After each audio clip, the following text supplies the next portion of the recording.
Tonight's discussion is going to be on the positives and negatives of structured training when it comes to your mental health. Okay, so really important one in my opinion. And the reason we're actually discussing this topic now is because it's come up a lot in conversation with our own athletes. So we look after a squad of triathletes in particular, and then a bunch of cyclists as well. And the reason I think this topic has come up very often recently with our athletes is because we've gotten to a point of the year where suddenly people are starting to think out their events.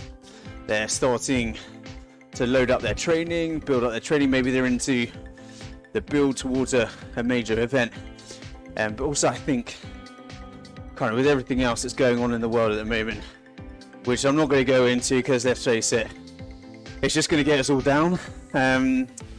I think with all of that going on, it's very easy to feel overwhelmed, and it's very easy to let it all mount up, and training can become a force not for good in certain circumstances when it comes to your mental health. Anyway, so going into that in a bit more depth, but that's why we're doing it now. I do like to bring discussions into these Monday evening sessions that, I know are relevant to our own athletes. Gives us an opportunity to kind of keep things current and relevant. For now though, guys, just relax. I'm going to be pootling along around 2 watts per kilo. I'm on a recovery ride myself. Ride this however you want. Okay. So, get started with our little chat, I think. It's a quick little thing if I've got anything. Just a quick shout out to our partners, in particular Sundroid and 8020 Coffee. So you will see with the adverts that are running above my head, we've got some great little offers for. Oh, there you go, there's one from Sundroid. So 30% off using the code, and then there's 15% for 8020. We'll hope to bring you some more great offers like that, guys.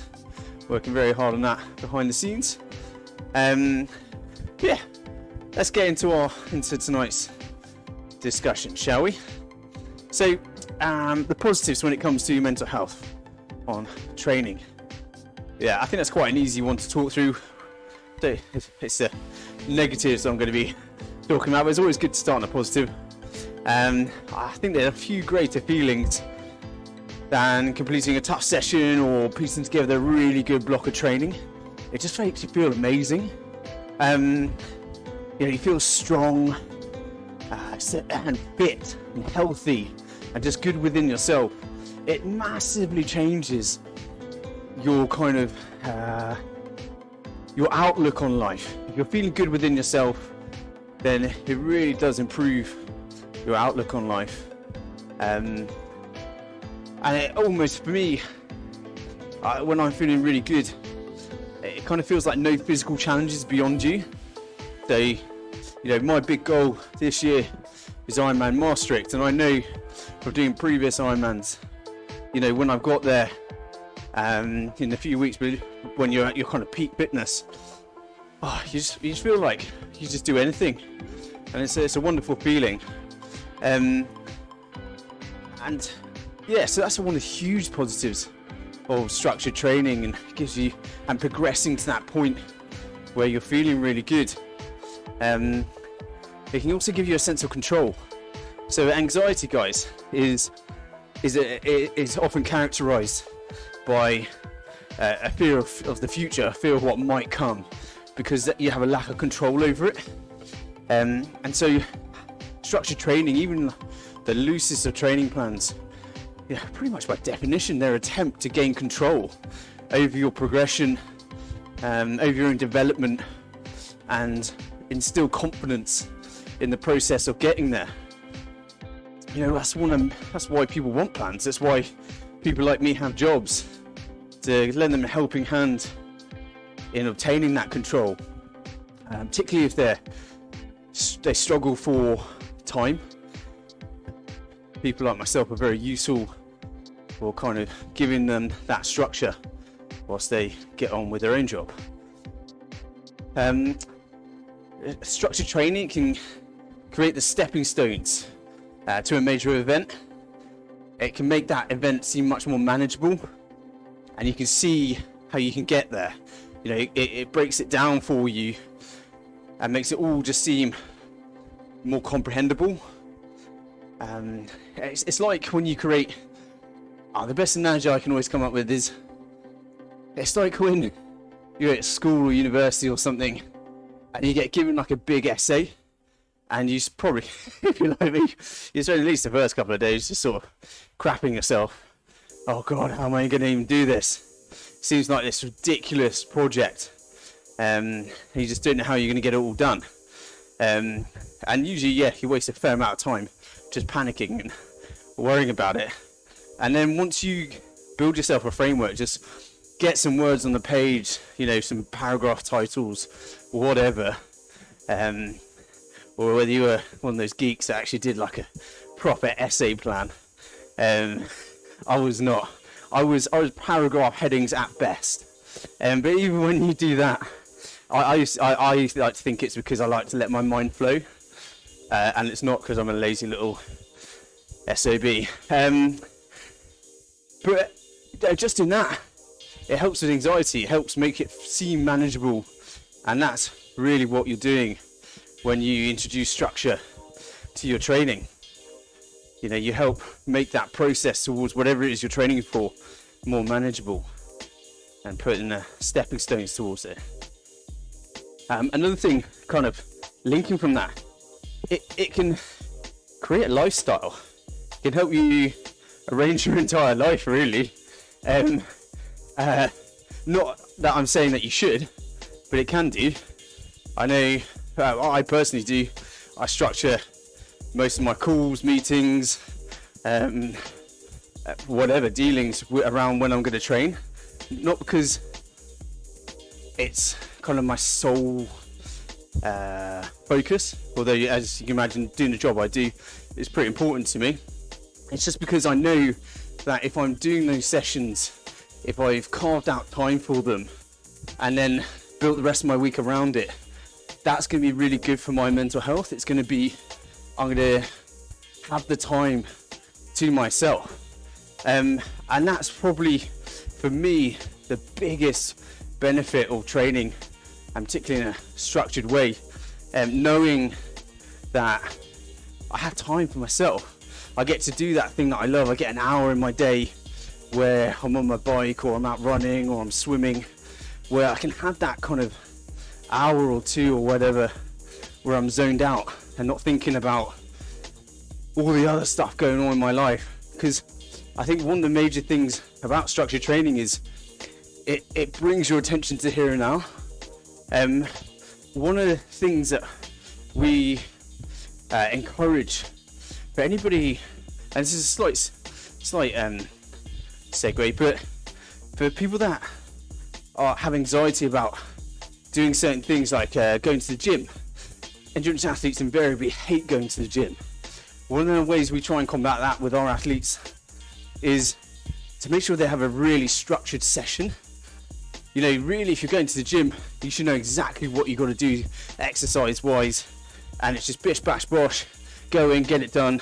You shouldn't have time to think about anything else or worry about anyone else looking at you, because you're in the zone, focusing on what you're doing. And it's that being in the zone, it's that focusing on what you're doing in that specific moment, which is really good for clearing your mind, for kind of bringing your thoughts to the front of your brain, and helping you unwind and just take a moment away from all the other stuff that might be going on in your life. So for me, that's a really important aspect of it, is knowing that I have that time already carved out. I've arranged everything else around it, so I can be sure I have that time for myself. That's super important. And there's various ways you can do that. I'm not going to go into, I give my athletes all kinds of little tips and tricks as to how they can sneak training in when they perhaps have less control over their working hours, for instance. I'm not going to give away the goods on that one. Some of them aren't 100% legit if you want to keep your job. So I'm not going to broadcast those. Yeah, just helps you find that time for yourself, creates a bit of a lifestyle, and it helps to encourage good, consistent habits. So, for example, one of the pieces of feedback we get from athletes all the time is that they drink far less because suddenly their priorities shift from, and this is perhaps like a British thing, going to the pub every week, and maybe just having that one extra pint that you might necessarily need. But they find they often say that they drink far less because they want to feel good in the morning. They want to be able to go out the next day and feel good on the bike, and it just totally shifts the emphasis of their week. Hopefully not to like an obsessive extent, but it just nuances things a little bit. They might have that one less pint or that one less takeaway because they just want to feel good. And that's the other thing, they often report that they eat better with structured training, because they know their food is fuel and they need to fuel their next session, they need to fuel the week ahead, and so they prioritize nutrition, which is always fantastic to hear. And then just a third thing, it helps them prioritize getting outside. Do not underestimate how important it is to get outside for your mental health. Honestly, guys, if you are going through a bit of a rough time, you perhaps got a lot on your plate at the moment, you might be struggling a little bit, get yourself outside as much as you can reasonably do. Okay? Vitamin D, fresh air, a little bit of light activity is so good for your mental health. I know from personal experience that the times where I've really had problems and I've gone outside, you always thank yourself for it afterwards. And not only that, I will often come up with my best ideas when my best solutions when I'm just ambling around a park or on a super easy run or something. I often forget by the time I get home, which is annoying, but I've actually, this is perhaps giving away too much about how anal I am as a human being, but I do have come up with like little mnemonic devices to try and help me remember this stuff when that comes into my mind during a run or what have you, so that I remember to write it down when I get home. But yeah, some of my best solutions, some of my best ideas have come because what you're allowing is your mind to kind of shift into neutral, and rather than it being overwhelmed by anxiety, concern about the future, you just allow your brain to kind of open up those creative sectors of the brain that allow you to introduce lateral thinking. All right, so that's one of the major beauties of introducing structured training to your life. It encourages consistent and hopefully positive habits. So those are kind of like the major positives.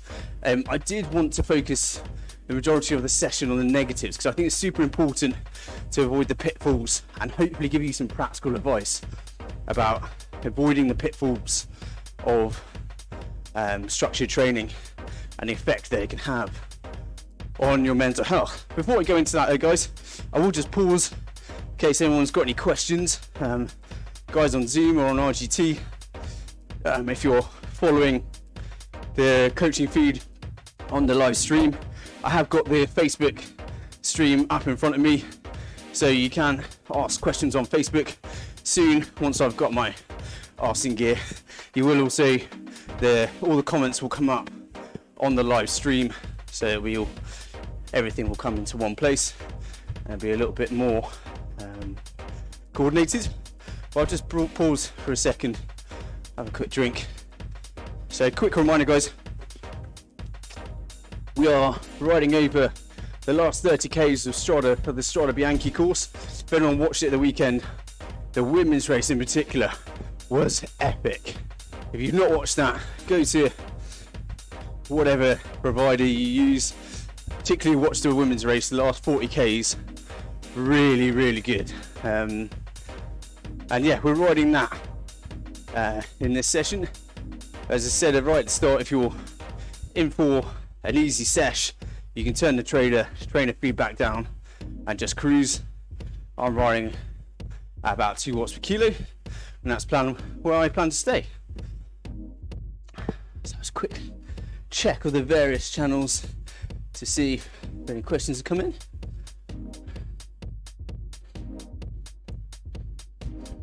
Okay.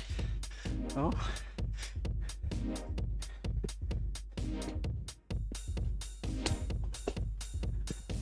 Not unsurprising, hopefully most of that was pretty uncontroversial. The positives of structured training. So on to the negatives then. As I say, this is the area I'd like to focus on for the majority of the session, because this has been a topic that's come up with some of our athletes recently, and it doesn't seem to me that it's much of a coincidence, because the timing, I mean, and it's because I think anyway, from talking to our athletes, I've had quite a few discussions, and just there seems to be a little bit of a pattern that's emerged, and I think the issue when it comes to mental health and fitting in training, etc., and just doing structured training full stop, it's come up now because we come to the end of the winter and suddenly race season is nearly upon us, whether you're a cyclist or triathlete, and maybe you've got the big build up towards your big event, and it's all coming to a head. And because we come out of the winter, and I don't think the winter's been too bad in the UK. I've been on my cross bike a lot, so I've quite enjoyed it, frankly. Not so much right now because it's still very cold, but I don't think it's been too bad. We haven't had the icy roads or previous years. I've had a couple of days like that, but I've had some very scary rides out in the Shire on icy and snowy roads. So I don't think it's been that bad, but still, training, particularly outdoors, does understandably reduce for the vast majority of people over the course of the winter. And then suddenly it dawns on you that the race season is nearly here, and it can create a sense of unpreparedness, regardless of how well conditioned you are. And this is the thing, I've had the same conversation with athletes, whether they're, had come off from an injury or they're absolutely flying. But I think what it comes down to is that with everything that's going on in the world at the moment, it's pretty shit. And I think all of it, then a high training load, and then potentially personal issues going on as well, it can all be very overwhelming, and that is totally understandable. And I think the point I really want to emphasize from this session is that training is a form of stress. You stress your body physically, and that's the stimulus, and the hope is that you then allow for sufficient recovery, so that stimulus will provoke super compensation and adaptations from your body, whether it be your muscles, your cardiovascular system, proprioception, whatever. But the main thing I really want to stress is your body doesn't differentiate between forms of stress. Okay, they all provoke a similar reaction, some in more exaggerated ways than others. So all of it together, your work stress, relationship stress, family issues, training stress, personal issues, tax issues, they all come from just one pot of energy, and that's your body's ability to produce energy. It all comes from the same place effectively. All right, and your brain in particular, I can't remember the percentage, something like, I think at rest your brain uses about 60% of your total energy. So when you're not training, obviously your muscles take up a big whack of energy production, but I'm pretty sure I'm right on that. At rest, so when you're asleep, etc., your brain will use 60% of your energy. All right, 60% of your glucose production, essentially. So basically, all these things, all these stress factors, they all come from the same pot of energy, and it's a very simple biochemical process. Well, it's not really, but it can be put very simply.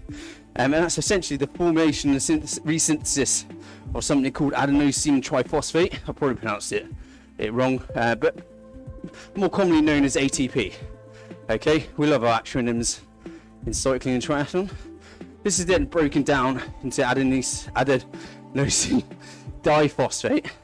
So you lose one of the phosphate molecules, and as a result, as part of that breaking up, energy is released. And you have a finite reserve of this, really, to put it kind of in a very blunt way. And so all those stress factors that I talked about, family, work, personal stuff, training, they all leach energy from that one pot of energy. Okay? And what we like to do as humans, I don't know, dogs might do this as well. Quite a strange phrase to our use. We like to separate the spheres of our life out, and we like to pretend that they operate independently of one another. And we kind of pretend that something in our personal life isn't going to affect our ability to perform. It's just not true, guys.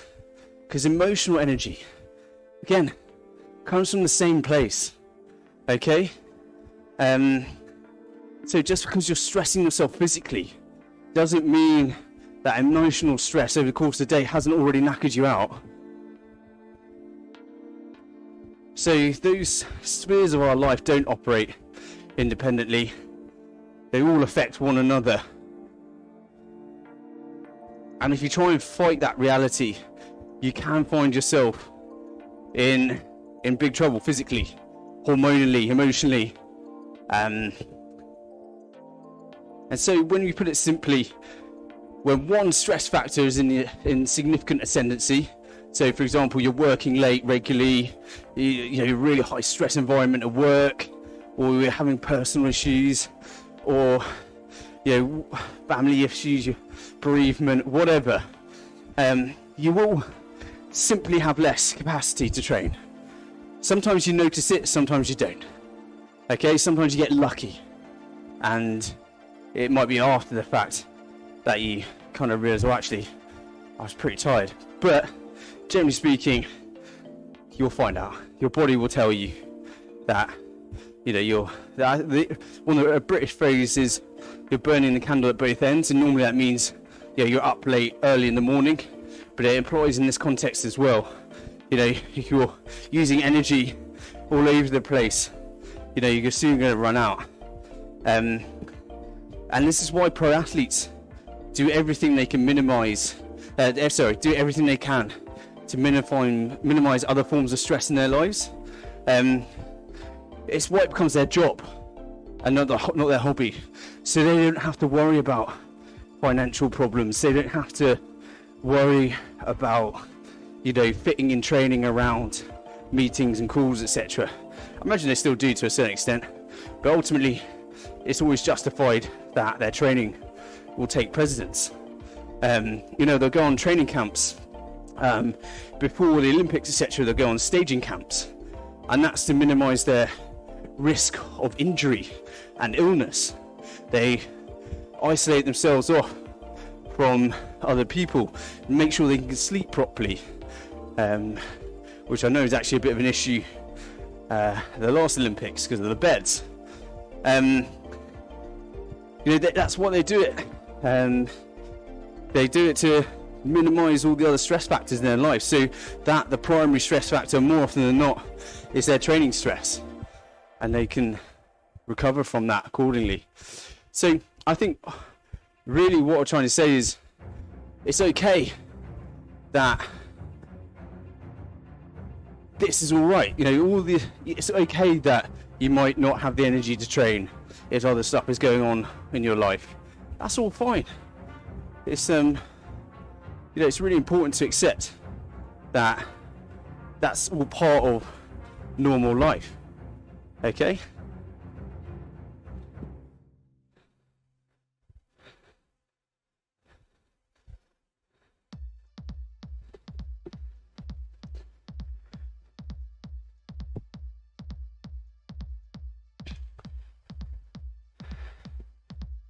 So I was just seeing that there's a little bit of a skipping going on the live feed, so I was just pausing a second, waiting for that to all settle down.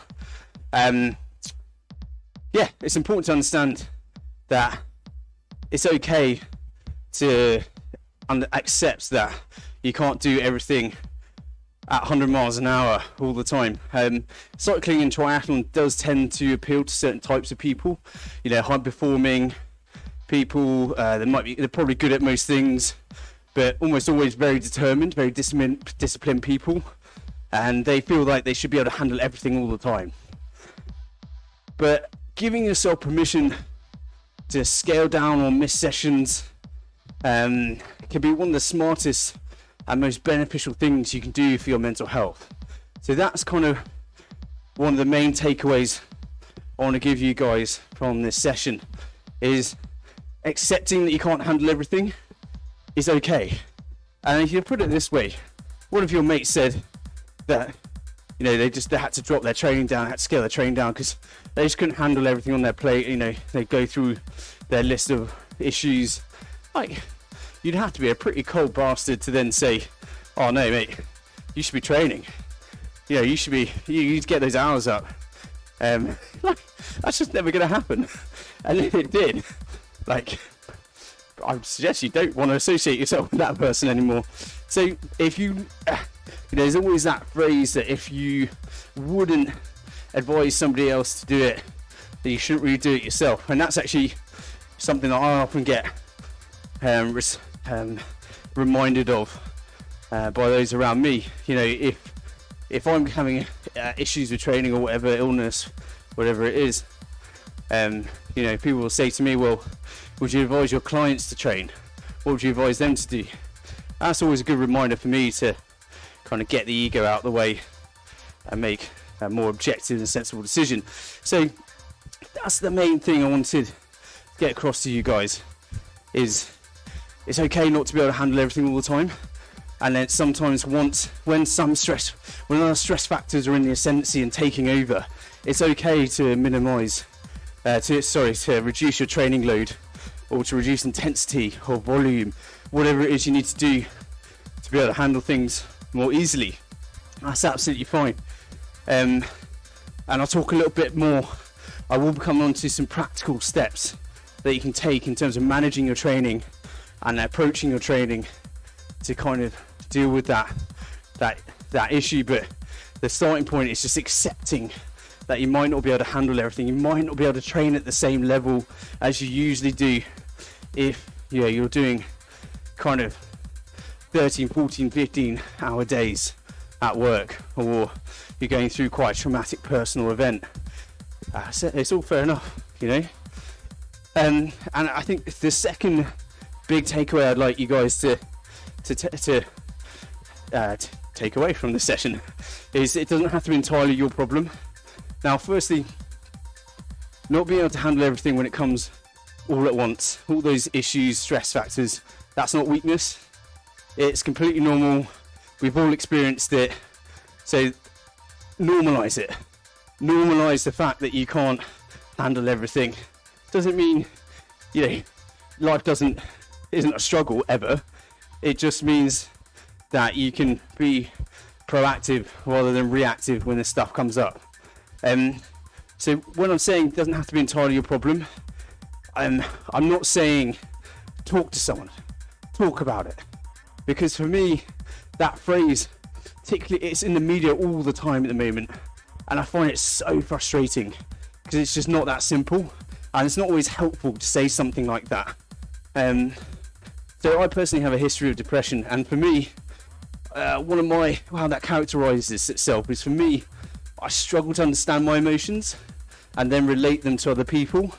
I can get, the way I can explain it is, I get kind of frozen with frustration, because I just can't articulate or properly understand what I'm feeling. And sometimes that causes me to get angry. And it's such a frustrating thing, because I want to be able to say what I'm feeling, but I just can't. And so whenever I hear the phrase on TV or social media, we just talk about it, guys, or it's almost always a pro athlete trying to sell a book or something. Sorry, that's really unfair.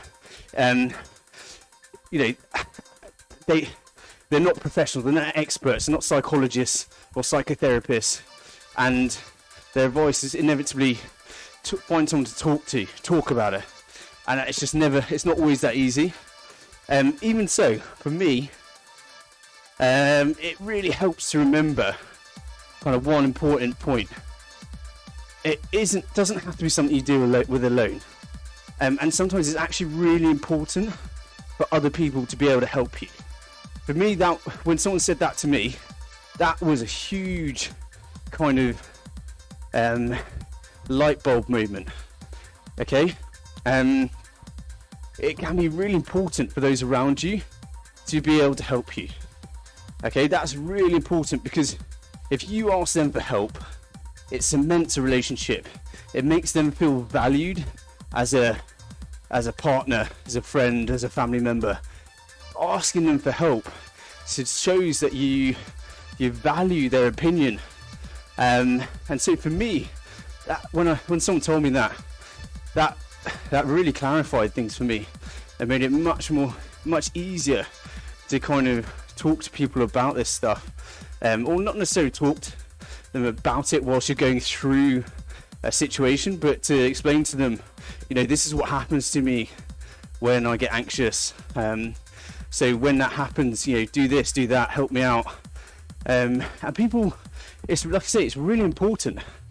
It helps build that relationship, and it will only bring you together.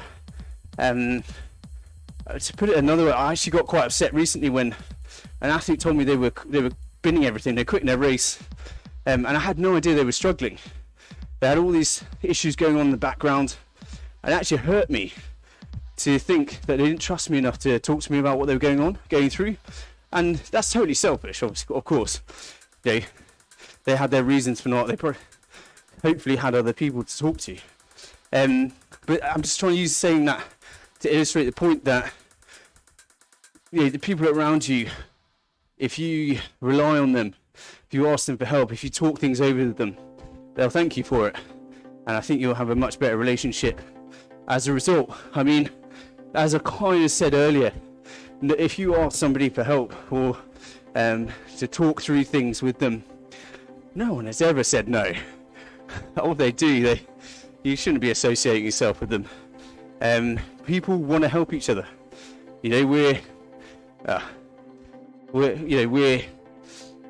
It's like strangers help each other in the street. If someone falls over, you immediately rush over to help them, or you should do.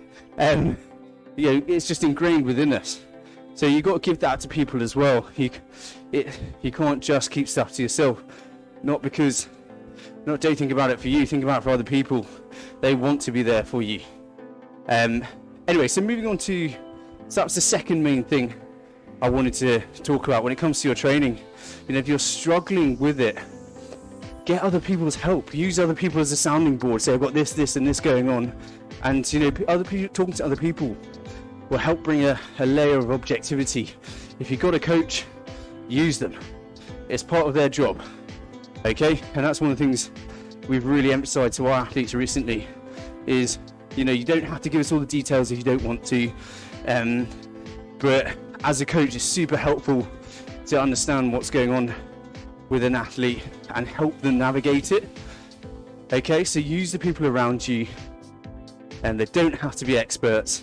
More often than not, this stuff is common sense, but you just perhaps need someone to give you permission to take the foot off the gas a touch. And taking the foot off the gas doesn't mean stopping training entirely. It doesn't always mean that. And just because you have to take your foot off the gas, it doesn't mean that your training plan or your goals are suddenly out the window. Okay? No plan is perfect. And having to change the plan doesn't mean you're failing. Or even that you might not attain the same level. Okay? Because there's always going to be something, guys. Alright? It just might be a different thing each year. No season, no plan. What's the phrase that the army use? You always hear it in every single after dinner speech. No plan survives contact with the enemy. Something like that. So I'll just pause a second. Does someone want to ask a question on Zoom?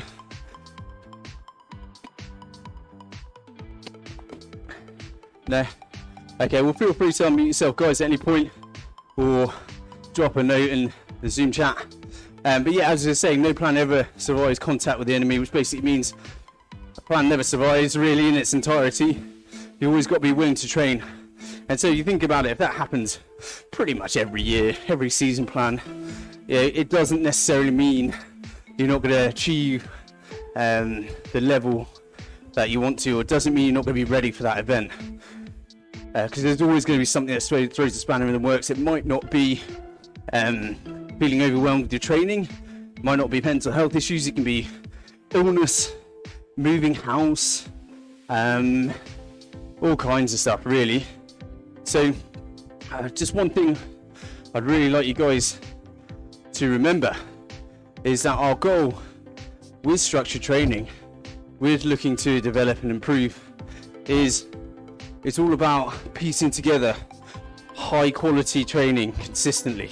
Now, I've said this a few times in these sessions, that does not mean doing every single session that's in your training program. It doesn't mean every week or every month, is right on the dot, is right on the numbers, okay? It means piecing things together, creating those stepping stones to where you want to go. So I think the other way I can think about putting it is, in your training, there's inevitably peaks and troughs. Those troughs might coincide with something that's going on in your life. We were talking about piecing together consistent high quality training. It means kind of bridging those troughs, okay? As best you can, just to keep things moving forwards. So that when, things calm down, life gets a bit easier, you can push on again. Because that is how training plans flow. They're not linear. They might be structured in a linear way in terms of progression. This session's this TSS, the next session is that TSS, blah, blah, blah.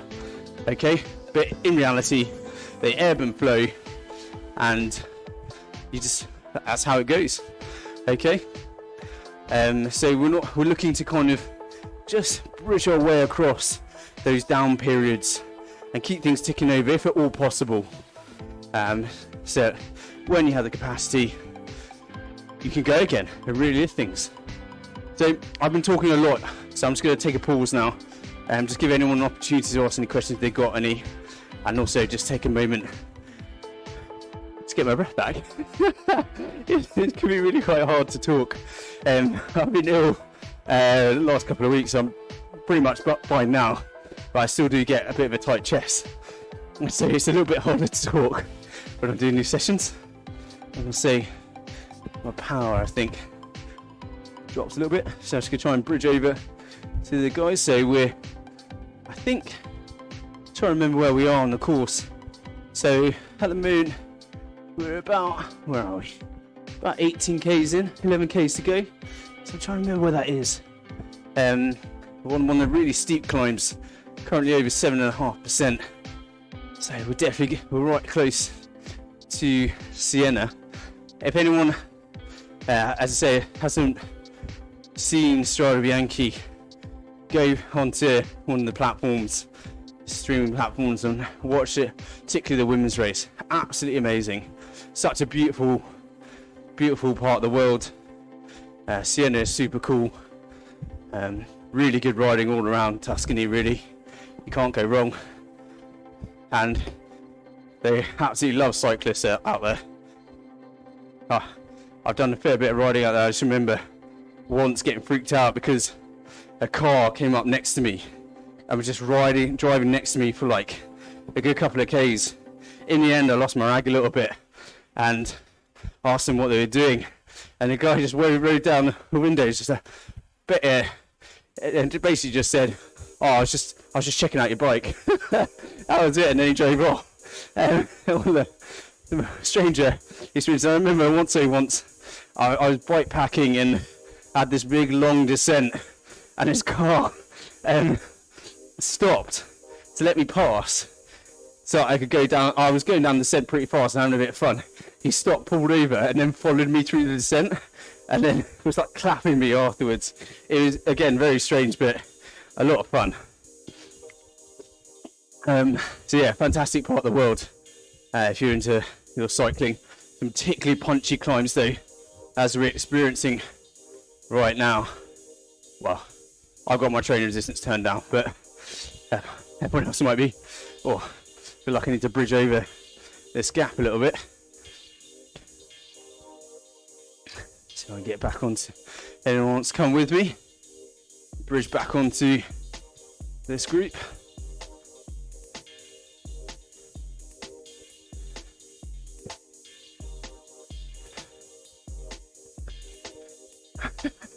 Which seemed a lot easier in my head than I'm doing now. Okay, I think we'll call that on to the next group. So guys, we talked about a couple of things. We talked about the positives so far. We've talked about the negatives. We started talking about some practical stuff. Or perhaps kind of the prelude to talking about the practical stuff. So what I was going to talk about now was a couple of tools. And they're super simple stuff. Stuff we've talked about before, but not necessarily in this context. And once again, guys, if anyone's got any questions at any point, do fire them our way. So just a quick reminder, our goal with our training is always to piece together high quality, consistent training. Doesn't mean doing every session, and it means different things at different times. You know, when you're going through a period of high work stress or personal stress and your training needs to adapt, what consistency means changes. Okay, so it might go from making sure you get 6 sessions done a week. It could go down to just making sure you're getting 1 a week. It can go down to just making sure you're getting outside for 15 minutes every day, just so at least you're getting some sunlight on the skin. As I mentioned earlier, don't underestimate how important that is, because getting sunlight on your skin is going to help with your help bring your mind back to the here and now, but it's also going to help reset your body clock, make sure that you're able to sleep better. All right, so if you're going through a really busy time at work and you're struggling to sleep, make sure you get outside. So I promise you, getting sunlight on your skin will help.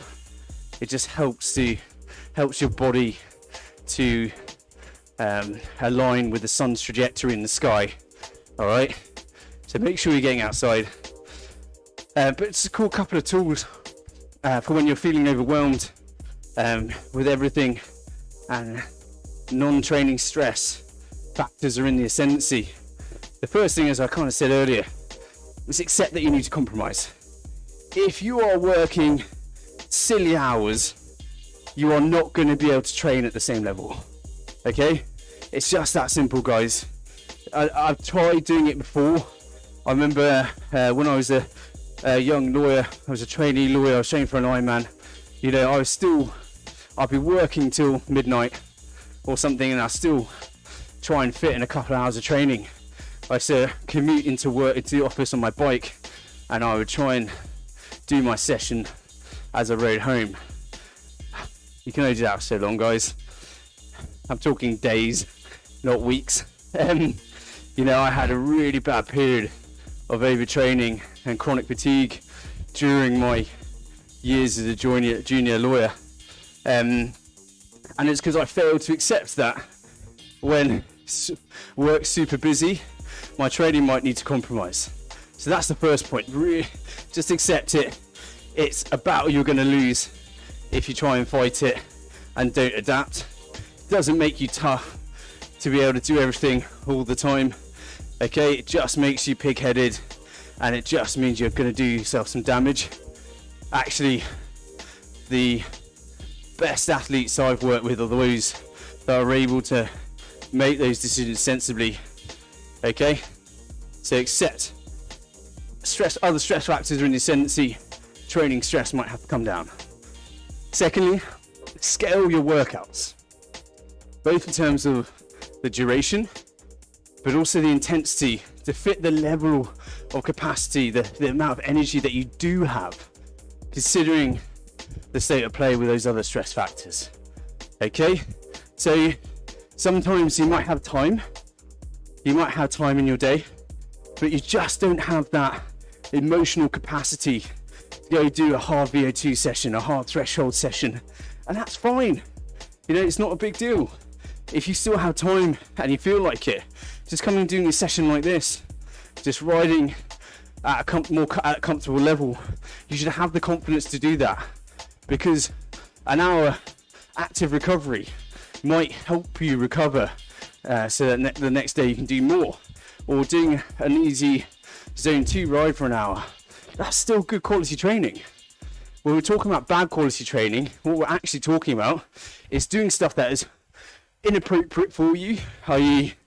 just not working towards your goal, or it's poor quality in the sense that, you know, it's going to make you feel worse, it's going to make you ill, it's going to make you more tired. That is poor quality training. Okay, so everything that you do should be working towards a goal. So even if you're just doing an easy hour, you know, that's going to bump up your base mileage. You can accrue a great deal of fitness and endurance through frequency. It doesn't always have to be in a big chunk in one go. Okay, so that's scaling your workouts, etc. in depth is a topic for another session, but don't be afraid to scale your workouts in terms of time and in terms of intensity. You know, it's that horrible phrase, listen to your body, but this is definitely an instance where you need to, and you'll instinctively know kind of what you've got in you. Because I think what often I find I sometimes do is when I am in a high stress state and I don't have the emotional capacity, I don't have the drive, the motivation to do a high intensity session, but I try and force myself to do it, I'll end up giving up. And that kind of sends you into a bit of a spiral, because, you know, you might have stuff not going right in your life outside of training, and then if you have a crap session, suddenly every sphere of your life is negative. And you just don't need to do that to yourself. It's so predictable. Okay, so scale your workouts. Do what you feel like you're doing. Do what you feel like doing. And that's basically repeating what I was just saying. You know, if you get to a session, you've had a really stressful day at work, you do not have the capacity mentally to go smash yourselves on the turbo or whatever your training session is. Listen to what you feel like doing. Your body will tell you. It might mean doing nothing, okay, and that is okay too. But it might tell you, right, I can't do a full hour session. I might be able to do 30 or 40 minutes. It's still quality training. I think one of the downsides, negative sides of structured training is the feeling that it has to be all or nothing. It really doesn't. Okay, so if that hour session turns into 45 minutes, that's still a really good session. Okay, and next, if you're scaling down your training, if you have to reduce your training volume, we have to move things around depending on kind of what's going on in your life, prioritize the key sessions. So the key sessions are the ones that most align with your training goals and the phase that you're in your training, and those sessions that will keep moving you in the right direction. So just a couple of examples. If you're doing like an Ironman triathlon, you know, it's going to be those long distance sessions. Again, scale them down. If you don't have time to go do that 3, 4, 5 hour bike ride, get something done. You know, those low intensity sessions, that's kind of your primary focus when you're in a big high volume week. Or if you're an e-racer, you know, you don't need a huge base of fitness. You need some, but for an e-racer, kind of your priority is generally going to be those really good quality structured sessions, and you can nuance them. So, you know, if you don't have the capacity to do really high intensity sessions and you're having to compromise on your base training, combine them. You know, one of the things I've been doing a lot recently when I've been stressed is, if I don't have the capacity to do a really high intensity session, I'll do a low intensity set and then just pepper in 1, 2, 3 high intensity intervals. So you're still getting that stimulus, but you're not overwhelming yourself. Okay? So prioritize those key sessions, change them if you need to, change them so that sessions are in line with your goals and also in line with what you have in you. But prioritizing those key sessions, the ones that fit with your goals, and everything else, scale down, move, skip, whatever. But as long as, when we're coming back to that consistency point, if you're hitting those key sessions, you're still moving in the right direction. Okay, so I think that's that's the fourth point. The fifth and final one is the point I've already mentioned previously.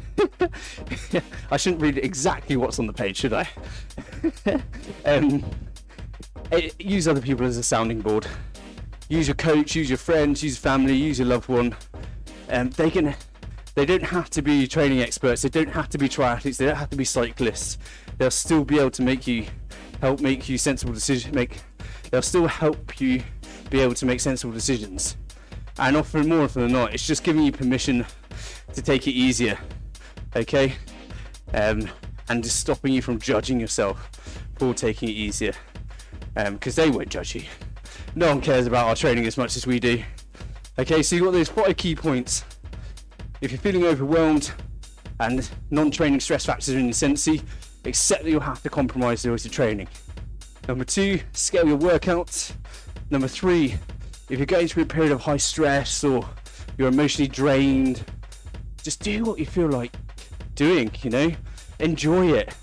It's really important that you are enjoying it. 4, prioritize those key sessions that will help you move in the right direction. And then finally, talk to other people, use them as a sounding board, both for your emotional relief, but also for practical and commonsensical assistance. So there you go, guys. That's the crux of what I wanted to cover tonight. We've talked about the positives, all the health benefits, helping to give control to your lifestyle, encouraging good habits, creating good friendships is one that I skipped over, probably should have covered. You're building friendships with people that you have something in common with. They're those easy friendships that just work, and it provides you with an opportunity to give yourself the time and space that you need, just to kind of turn your brain off for a little bit. And we talked about the various negatives, but the key thing there is simply understanding that all stress factors, work, life, relationship, etc., training, they all come, the energy for those stress factors all come from one place. And then when I talked about not making it entirely your own problem, giving other people the ability to help you out, because they will want to help you out, I promise you. And it's important for them as well to be able to, shows that you value them, shows that you care about their opinion. And then just finally, so practical steps that I've just run through. So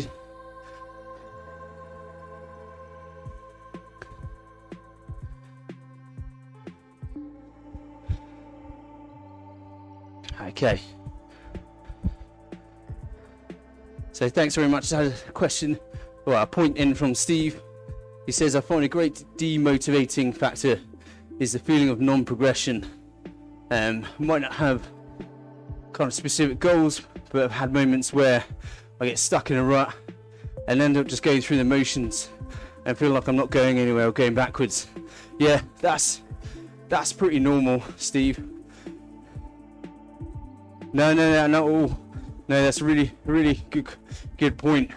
A feeling of going backwards, or you're feeling like you're not achieving your goals, and getting stuck into in a rut or an endless cycle. That's totally normal.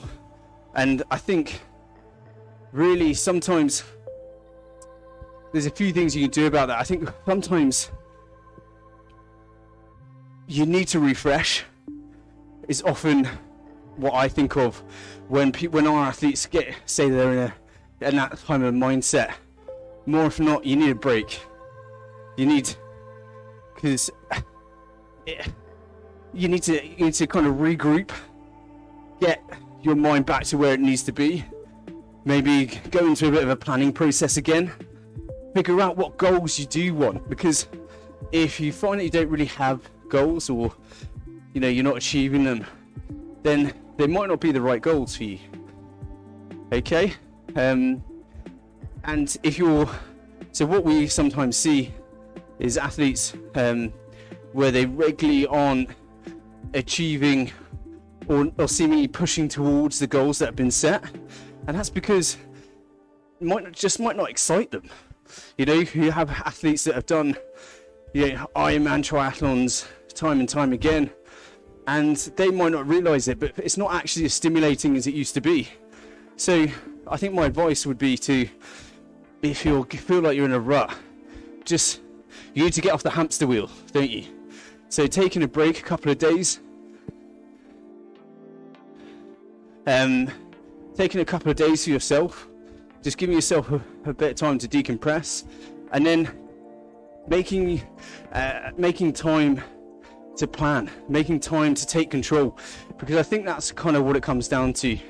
Is you might feel like you don't have control of the process, and you got to first give yourself a rest, give yourself time to decompress, then get back to the drawing board, and you can start that process again and find goals that excite you, because that's one of the things that I really try and encourage when we're talking about season goals for the next year or what have you. When athletes come to me and say, I want to do this half Ironman or this race, one of the questions I do try and ask them is, does that really excite you? Yeah, you've done that race a couple of times now, or you've been doing 70.3s for a long time, or they want to do an Ironman, but their job has just changed and it's really, really busy. I would tell them, like, yes, physically you could do that race, but emotionally, could you handle all that on top of a busy work life? And so, yeah, I think my advice to you is just to give yourself a break. It doesn't necessarily stop training altogether, but it might just be stop what your current process is. Because if you're feeling like you're in a rut, it doesn't sound like it's working for you. So give yourself some time, do something that's fun, and that might be another avenue out of it. It's just do something you wouldn't ordinarily do. Do a race that you might not ordinarily do. Do a ride. Try something different. But I think, it's got to acknowledge that whatever you're doing maybe might not be working for you. And guys, if you need ideas for goals, or just come talk to us. Always very happy to help. Just drop us an email and we'll be very happy to discuss things for you. I think finding goals that really excite you. You don't have to be massive as well, is another point. So one of the things we try and do with our athletes is set them sort of intermediate or small goals, perhaps inside their overall plan towards a big event. So it could be like, so for me, at the weekend I was doing a half marathon. My goal was to go to sub 1:30. Didn't do it. Bit annoyed, but that was primarily because I was ill for the 2 weeks leading up to it. And when I look at my data, actually did pretty good, all things considered. But for me, running is is not my forte, and so going sub 130 is a big goal, and that's been really motivating for me. It's not my primary goal. My main goal this year is Ironman Maastricht, and doing well there. But yeah, peppering your plan with all these intermediate goals. That can also really help kind of bridge the gap between the start of your season and your goal event. Okay, so that's quite a long-winded answer, but hopefully somewhere within that there's a few nuggets of helpful information or advice.